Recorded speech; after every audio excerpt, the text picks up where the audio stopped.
Hello, class. My name is Dr. Jennifer Wolf, and I will be your instructor for EDUC 5470 Research in Education. Congratulations. You are a part of the first cohort of students who will be in the new class format. You may know that 5470 was previously part one of your capstone study, but that's no longer the case. The class is really all about doing research as an educator. And you may feel like you've been doing research all through your program, and that's kind of true, but this class really culminates in all the things that you need to be able to do as you leave here and do go to your capstone class in being able to research for yourself and finding literature and research studies that provide you with the most recent information, scholarly research that's been done to help you as an educator know what strategies work and why they work. That's the kind of the difference between undergraduate and graduate is in undergrad, where you're getting your bachelor's degree, you're learning methods, how to teach and based on what someone else has found. And in a master's degree, you learn how to find that for yourself. So a little bit about me. I have been with the university going on 4 years and am absolutely so happy to be a part of this mission. You may know that all of the instructors are volunteers, and we devote our time because we believe in the accessibility of education across the globe, and cost should not be a prohibitor or a decider of who gets education.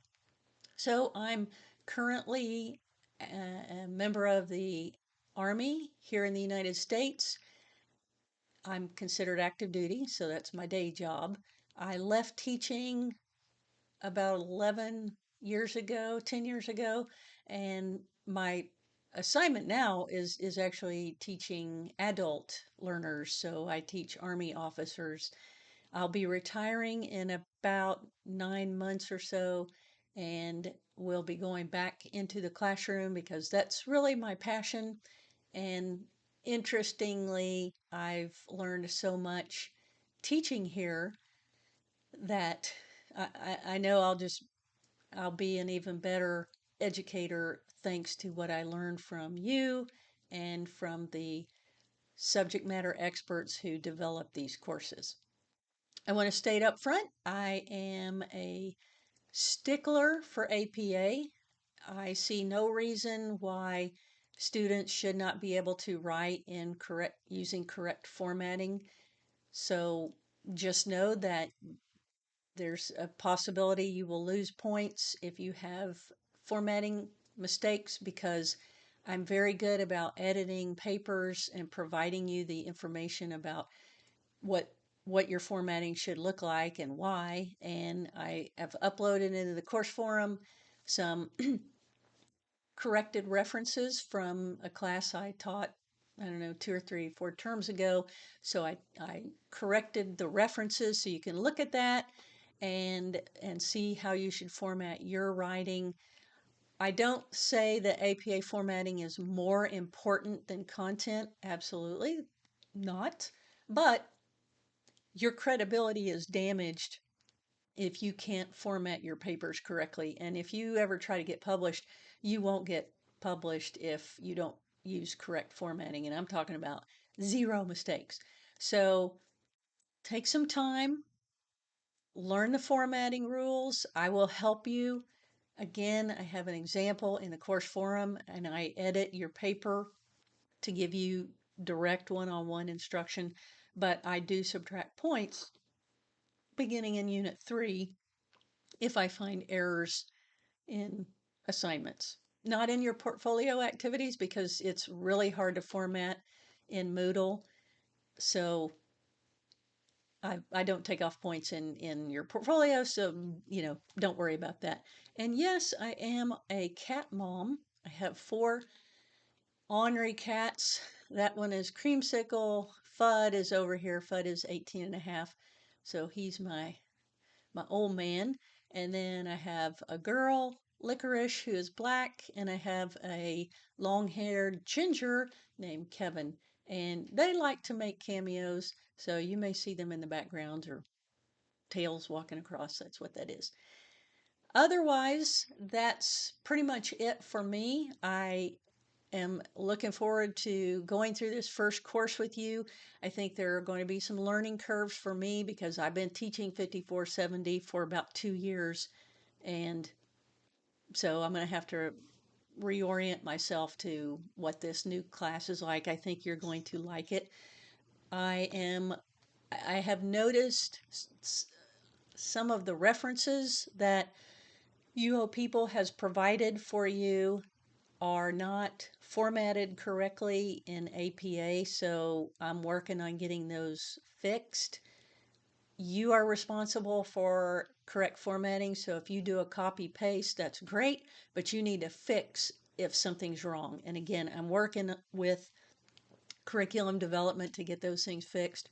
But in the meantime, just make sure if you do a copy paste that you take a look at the rules. I recommend apastyle.org because that's the APA manual site. Or we hear a lot about Purdue OWL, and they both, I think, complement each other.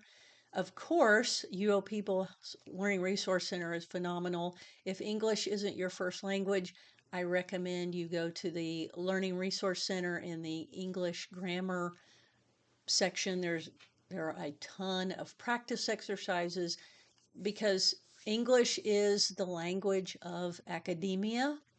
So, if you're going back, if you're going to stay in your country that does not use English, yeah, don't worry about being that fluent in English, I guess, or at least writing. But if you have any hopes of expanding your role in academia, you need to learn to be able, or you need to learn to write well in English because that is the language of publication. All right. I will have a Teams meeting, so live Teams meeting, generally every other Saturday, including beginning with this one, what is the date? The 16th. So you'll see an invitation once I get everybody's email addresses. But I try to schedule those and anybody can join. It's just open office hours. They are not required, they're just optional. And then if you feel like you need to meet one-on-one, then I will try to arrange that so that we can meet. And if you're having challenges, I'm here to help you. All right. So with that, I'm going to say goodbye. Look forward to learning about you. If you want to post a video, that's great. I'm using just my computer's camera, but there are all kinds of, ScreenPal. You'll have to learn how to use ScreenPal because you will use it in this class. But I really like it. It's kind of like if you've ever used, I think it's Screencast. So any of those programs you used probably during COVID to record yourself and or your screen, that's what you're using for your portfolio, but I think that's unit 4, something like that. All right. So with that, I'm going to say goodbye. I'm looking forward to meeting you, and please relax.